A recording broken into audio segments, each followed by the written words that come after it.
Lesbian pulp fiction is a genre of literature that refers to any mid-20th century paperback novel or pulp magazine with overtly lesbian themes and content.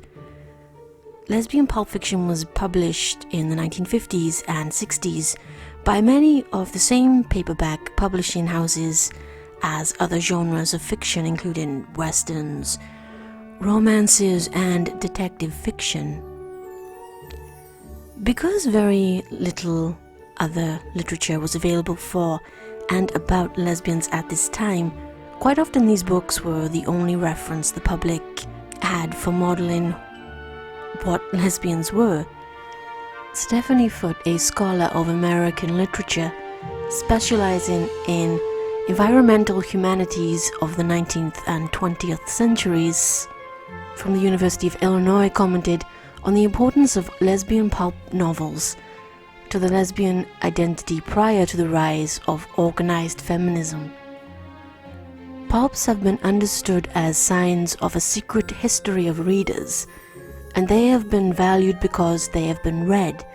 The more they are read, the more they are valued, and the more they are read,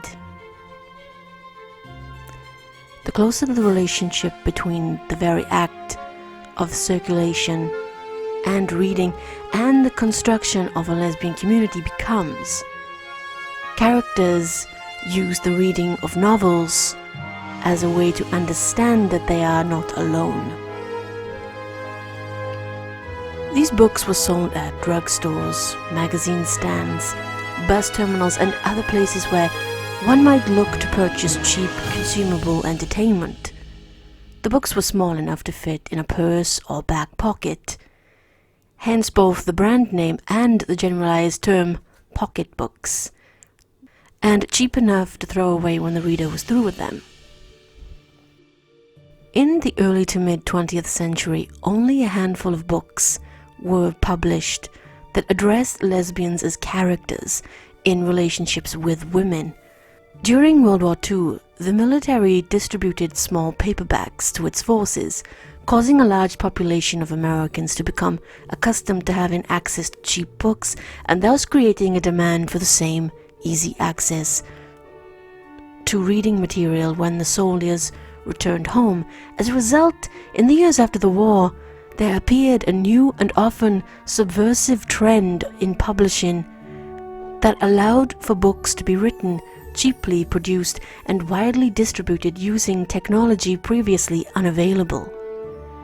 These books were dubbed pulp fiction because they were inexpensive and usually sensational or lowbrow.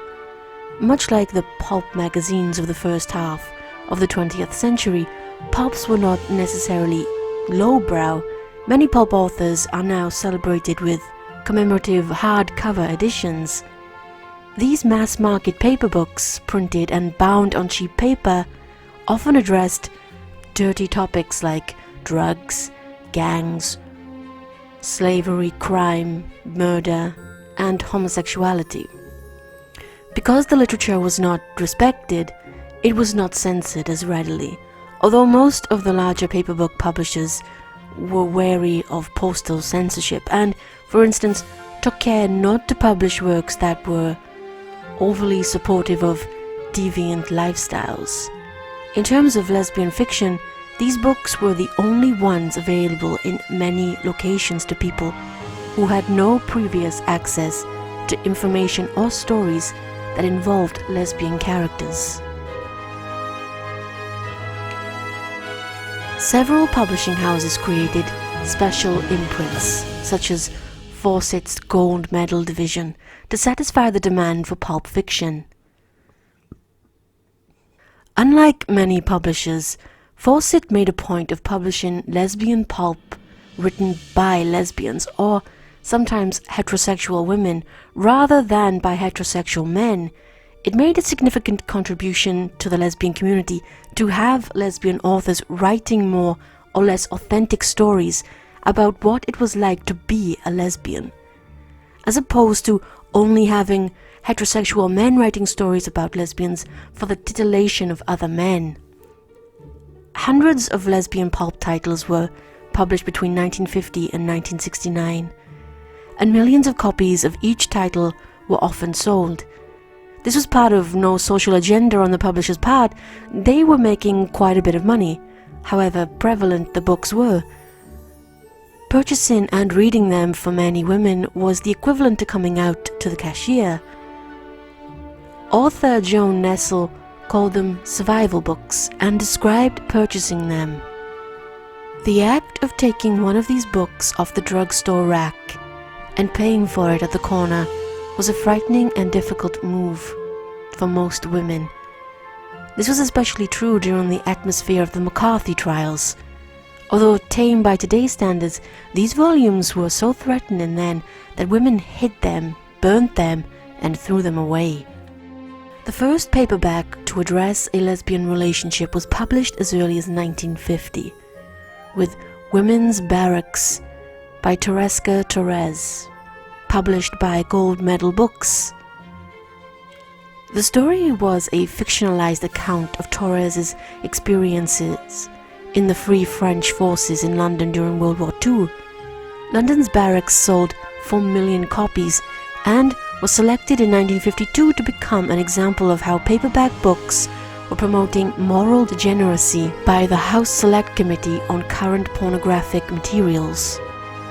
The committee concluded their investigation with a report that required publishers to conform to certain moral standards in the content and publicizing of their books, or else face fines or imprisonment.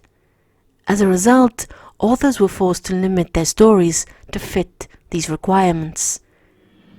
However, as the decade went on, publishers became bolder in printing material that might be judged immoral.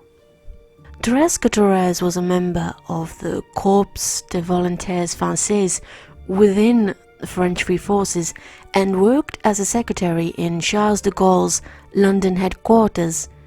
After the war, Teresa's husband, May 11, urged her to publish her wartime diaries.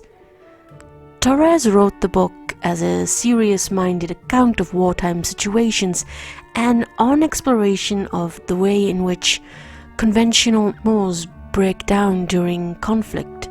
She wrote the manuscript in French and her husband translated into English. For half a century, Torres refused to allow Women's Barracks to be published in France because she felt readers might come away thinking the Free French forces had behaved irresponsibly in London. In 2010, she wrote and translated it back into French, and it was released in 2011 under the title Genèse Femme en Uniforme. The diaries upon which she based the book were also published. In 2007, The Independent called them frank, moving, and funny diaries of life in wartime London, and among the finest first-hand accounts of Britain during the Blitz. The plot of the book is about a group of 5 young French women living together in a house in London during the Second World War while serving in the Free French forces. The book is about the lives of the 5 women, including Claude and Ursula, and their compulsive lovemaking. In the evenings, people of all ages shelter in underground stations, and young men and women pack into crowded pubs, clubs and restaurants, while high explosives fall nearby. One of the 5 women has a passionate affair with a well-known and married Englishman, an episode based on a real-life love affair between one of the author's French friends and the actor Leslie Howard. The release created a ripple effect in the publishing industry. While the publisher had marketed the book to male readers, the book created a new market for pulp fiction among women. The Fawcett Gold Medal soon began publishing other lesbian pulp fiction. Historians credit it as the first U.S. paperback original bestseller, as the first pulp fiction book published in America to address lesbian relationships, and as the pioneer of lesbian fiction.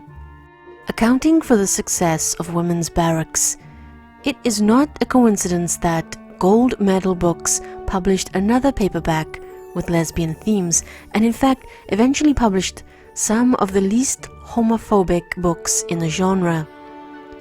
Spring Fire by Mary Jane Meeker, writing as Vin Packer, is generally considered to be the first lesbian paperback novel, since the plot focused on the relationship of the two main characters, as opposed to the various relationships examined in women's Barracks.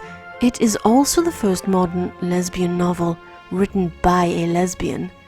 Spring Fire was published by Gold Medal Books in 1952 and sold more than 1.5 million copies. It's about two college girls, Mitch and Lida, who fall in love and have an affair. Spring Fire inspired one of the best-known authors of Lesbian Pulp, and Bannon.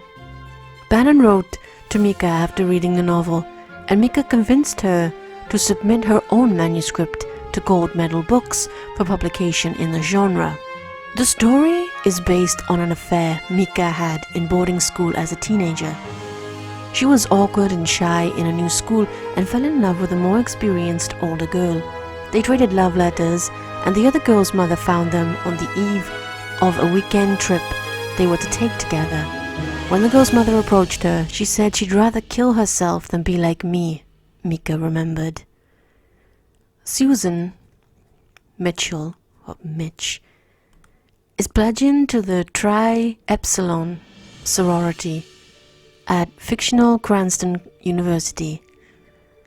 She is seen as a boon to the sorority due to her father's significant wealth, and the sorority is promised a new silverware set from the alumni if she accepted. Large and gainly and shy, she is drawn to the older sorority member, Lida Taylor, who is direct and independent. They become roommates and have double dates, Lida with boyfriend Jake and Mitch with the sullen, boorish president of the Sig Eps, who humiliates her during a fraternity party. Mitch flees the party after striking the fraternity president on the head, and the sorority is blackballed. Much more experienced Lida trades her exasperation with Mitch's innocence with overt affection for her in rapid mood switches. To avoid further exclusion, Mitch is persuaded by her sorority to invite the fraternity president to a dance at the sorority house, where he sexually assaults her after getting her drunk. Afterwards, Lida finds her stunned and calms her down by telling her how much she loves her. They begin a secret affair, while Lida publicly continues dating Jake, whom she tells Mitch she rather despises, and Mitch, going with relatively harmless independence, which is frowned upon by the sorority leaders. Mitch's only friend in the pledge class is kicked out of the sorority after getting home at 1 a.m. because her date had a flat tire. Lida tries to teach Mitch that they must put men first so they aren't disrespected, but they may love each other in private. Lida's promiscuous, alcoholic young mother visits, and Lida tries to test Mitch so she's able to answer her mother's questions about men. But Mitch is shy and reluctant to lie about her feelings, but after her mother leaves, Lida apologizes for ignoring Mitch, shows her affection again, and tries to reassure her that they aren't lesbians. Mitch tries to sleep with her date to see if he makes her feel the way Lida does, but he is unable to perform. Convinced that she is abnormal and infectious, and that Lida is a temptation, Mitch writes to Lida telling her she's leaving the sorority. Lida tries to stop her by seducing her again, but their sorority sisters enter the room and see what is happening. In an emergency meeting, Lida reads the sisters Mitch's heartfelt letter and explains that Mitch has had a crush on her and the sisters had seen Mitch attacking Lida. While the Dean of Women interrogates Mitch, Lida gets drunk and wallows in her guilt for selling Mitch out to the sorority. When the Dean asks to see Lida, sorority members find her sobering up but she is still not sober enough to drive and she crashes the car. In the aftermath, witnesses hear her calling out deliriously for Mitch. Her injuries are serious enough that she is hospitalized for 3 days, during which Mitch moves out to the sorority house and back into the dorm. They meet a final time when Dean drives Mitch to visit Lida in the hospital. The tenuous confrontation leaves Lida laughing and crying simultaneously as Mitch departs. The day the sorority's new silverware set arrives, they learn that Lida has had a complete nervous breakdown and is to be institutionalized. Mitch begins new friendships as she realizes that she never really loved Lida after all. The tragic endings of Women's Barracks and Spring Fire are typical of lesbian pulp novels. Mika was told by her editor that because the books traveled through the mail and anything sent to the US Postal Service was subject to government censorship, publishers had to make sure that the books seemed in no way to proselytize homosexuality. No character was allowed to be both homosexual and happy at the story's end. A character had either to turn heterosexual and end up coupled with a man, or, if she remained homosexual, suffer death, insanity, or some equally unappealing fate. The first exception to this formula, and technically not a pulp fiction, is the 1952 romance novel The Price of Salt by Patricia Highsmith. Published in hardcover by Coward McGann under the pseudonym of Claire Morgan, it was republished in 1953 as a Bantam Books lesbian pulp fiction paperback. Throughout the genre, satisfactory endings for women who accepted their homosexuality were rare. However, some authors defied the tragic endings, and Bannon published 6 lesbian novels between 1957 and 1962. A series known as the Bebo Brinker Chronicles, Bannon's novels ended happily, which changed the societal perception of lesbianism. Rather than seen as neurotic, frigid, immature, and even psychotic, lesbians were viewed as warm and loving. Bannon's novels paved the way for social acceptance of lesbianism and the queer sexual revolution. The Price of Salt, later republished under the name Carol, is a 1952 romance novel. Highsmith, known as a suspense writer based on her psychological thriller Strangers on a Train, used an alias because she did not want to be tagged as a lesbian book writer, and because the use of her own life references for characters and occurrences in the story. Though Highsmith had many sexual and romantic relationships with women and wrote over 22 novels and numerous short stories, The Price of Salt is her only novel about an unequivocal lesbian relationship, and its relatively happy ending was unprecedented in lesbian literature. Therese Bellevitte is a lonely young woman just beginning her adult life in Manhattan and looking for her chance to launch her career as a theater set designer.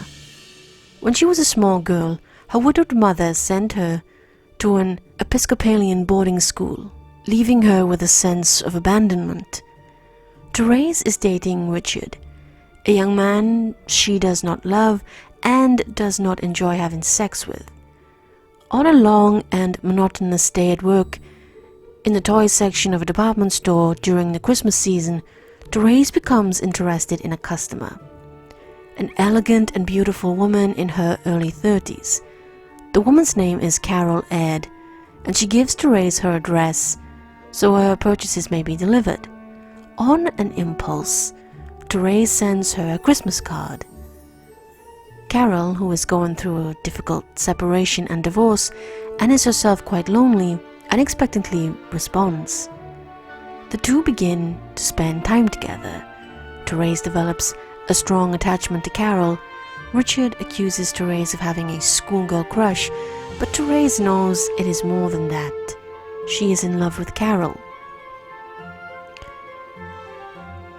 Carol's husband, Haj, is suspicious of Carol's relationship with Therese, whom he meets briefly when Therese stays over at Carol's house in New Jersey. Carol had previously admitted to Hodge that she had a short-lived sexual relationship months earlier with her best friend Abby. Hodge takes his and Carol's daughter Rindy to live with him, limiting Carol's access to her as divorce proceedings continue. To escape from the tension in New York, Carol and Therese take a road trip west, as far as Utah, over the course of which it becomes clear that the feelings they have for each other are romantic and sexual. They become physically as well as emotionally intimate and declare their love for each other. The women become aware that a private investigator is following them, hired by Hodge to gather evidence that could be used against Carol by incriminating her as a homosexual in the upcoming custody hearings. They realize the investigator has already bugged the hotel room in which Carol and Therese first had sex. On a road in Nebraska, after the detective had followed them for miles and clearly intends to continue doing so, Carol confronts him and demands that he hand over any evidence against her. She pays him a high price for some tapes, even though he warns her that he has already sent several tapes and other evidence to Hodge in New York. Carol knows that she will lose custody of Rindy if she continues her relationship with Therese. She decides to return to New York to fight for her rights regarding her daughter and will return to Therese as soon as she can. Therese stays alone in the Midwest. Eventually Carol writes to tell her that she has agreed to not continue their relationship. The evidence of Carol's homosexuality is so strong that she capitulates to Hodge without having the details of her behavior aired in court. She submits to an agreement that gives him full custody of Rindy and leaves her with limited supervised visits. Though heartbroken, Therese returns to New York to rebuild her life. Therese and Carol arrange to meet again. Therese, still hurt that Carol abandoned her in a hopeless attempt to maintain a relationship with Rindy, declines Carol's invitation to live with her. They part, each headed for a different evening engagement. Therese, after a brief flirtation with an English actress that leaves her ashamed, quickly reviews her relationship. Loneliness swept over her like a rushing wind, and goes to find Carol, who greets her more eagerly than ever before. Content and quality of the books varied widely. Writer Yvonne Keller divides books within the lesbian pulp fiction genre into subclasses, and she labels pro-lesbian and virile adventures. Pro-lesbian paperbacks were generally about and by women, featured a love story between women, had fairly well-developed characters, and tended not to venture gratuitous or graphic sexual encounters. Virile adventures were more male-centered, perhaps with at least one male main character, and featured graphic depictions of sex. Author Paula Christian described her inspiration to write during this period. Contemporary fiction showed such instability, violence, and sensationalism. I simply wanted to show the other side. However, the majority of books in the lesbian paperback fiction genre promoted myths about lesbians and lesbianism. Women who were left without men can be seduced and violated by predatory lesbians. The depictions of lesbianism in prison, the military, the boarding schools was a well-used motif. Lesbianism was often linked to other topics that were seen as salacious or shocking at the time: witchcraft, Satanism, bondage and discipline, orgies, and voyeurism. Many lesbian pulps actually depict characters who may now be read as bisexual and who end up in heterosexual relationships at the end of their stories. During this time, however, bisexuality was seen less as a permanent identity and more as a stepping stone to homosexuality or to various forms of sexual promiscuity. The vast majority of characters in lesbian pulp were white. Rhea Michaels, writer of novels including Cloak of Evil and Duet in Darkness, stands out as one of the few pulp authors to include people of color and interracial relationships in her books, and to have representations of lesbians of color on the cover of her novels. Authors of lesbian paperbacks were both male and female, and often used pseudonyms. The male authors frequently used female names. One retrospective summed up the genre as, "The vast majority of these lesbian novels were written by men, designed to fulfill straight men's fantasies, but perhaps 40 or 50 lesbian pulp novels were written by women, and were also good enough to becoming underground classics." The pulps reached isolated small town lesbians who could read them and see that they were not the only lesbians in the world. Lesbian pulp novels typically had lurid, titillating cover arts, although many women, lesbians and otherwise, bought and read these novels. Book publishers marketed them to men as erotic fantasy. Covers might have a few provocative lines of text meant to draw attention to the sexy and scandalous nature of what was between the covers. Publishers inserted words such as twilight, odd, strange, shadows, and queer in the titles of these books. Author Anne Bannon has stated that men would read the covers literally. Attracted to the art of half-dressed women in a bedroom scene, and women would read the covers iconically. Two women looking at each other, or one woman standing, another on a bed, with the trigger words of strange or twilight, meaning that the book had lesbian content in it. Bannon was appalled by the covers that Fawcett provided for her Bebo Brunker Chronicles. Melissa Sky argues that there was a definitive type for these covers that often displayed illustrations that did not correspond to the material inside. Additionally, the covers of pulp novels often presented lesbian relationships as dangerous and questioned whether lesbians could really be seen as women, exposing deeper anxieties about the stability of the gender and sexual norms of the 1950s. Furthermore, the covers often included blurbs on both the front and the back that emphasized the message of the illustration. These blurbs would praise the authors for their bravery in addressing their subject with honesty. They also portrayed the content of the novels as scandalous and sensational, and made it clear that the reader would find sex scenes inside. Additionally, some blurbs were written by doctors who would recommend the books on the basis of their value as case studies, suggesting that people would read the novels for their educational value and demonstrating the way in which lesbianism was pathologized at the time.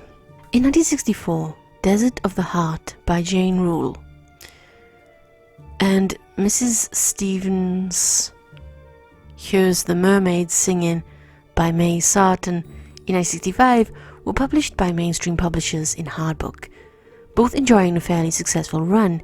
Patience and Sarah, originally self-published by author Alma Rootsong in 1969, is considered the first novel to initiate a feminist publishing run. In 1973, Nayad Press was founded by Barbara Greer, which concentrated mainly on lesbian-themed books. The growth of the pornographic industry after a series of United States Supreme Court declarations disallowing the censorship of pornographic material was evident in books that served to be more graphic in nature, that focused on the relationships of the women in the stories, which also led to the decline of lesbian pulp fiction. Authors March Hastings and Paula Christian both stated their publishers lost interest in their subject in the mid-1960s. As well, common plot points in the books involved women who were coming to terms with realizing their attraction to women in a world that did not allow it. With the rise of feminism and the gay rights movement in 1969, these plot points were decreasingly relevant. However, certain lesbian pulp novels, including Anne Bannon's books, were reprinted in the 1980s by Nayad Press with the goal of bringing lesbian authors to light. Knight provided new cover for the books, for example portraying silhouettes of lesbian couples on the covers of Bannon's novels. Melissa Sky argues that due to the political motivations of Knight Press, the cover of art portrays a feminist ambivalence towards the kind of non-egalitarian relationships depicted in Bannon's series, especially the butch-femme relationships that were often central to lesbian bar culture in the 1950s. In the early 2000s, the queer publisher Cleese Press again republished Bannon's novels, this time with covers in the style of the 1950s pulp covers.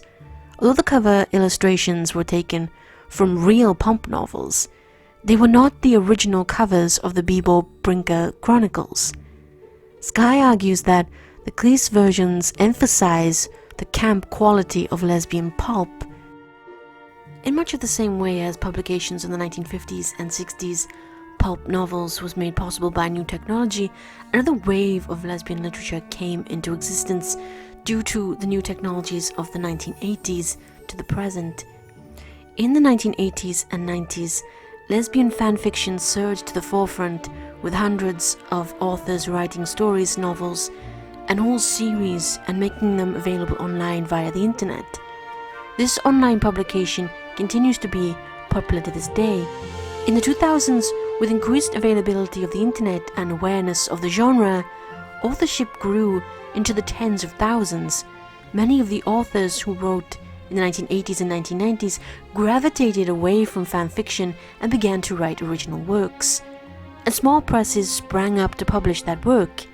With the proliferation of offset printing and the subsequent widespread availability of print on demand technology and desktop publishing, for the first time in history, small presses with little capital began to regularly publish lesbian voices. By the turn of the 21st century, over a dozen lesbian fiction and non-fiction publishers had emerged, and they were successfully marketing hundreds of new titles yearly for the lesbian audience.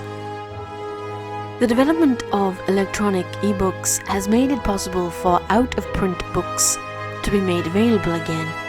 Many pulp novels have been reissued in ebook form, and most print books published today are also issued as ebooks.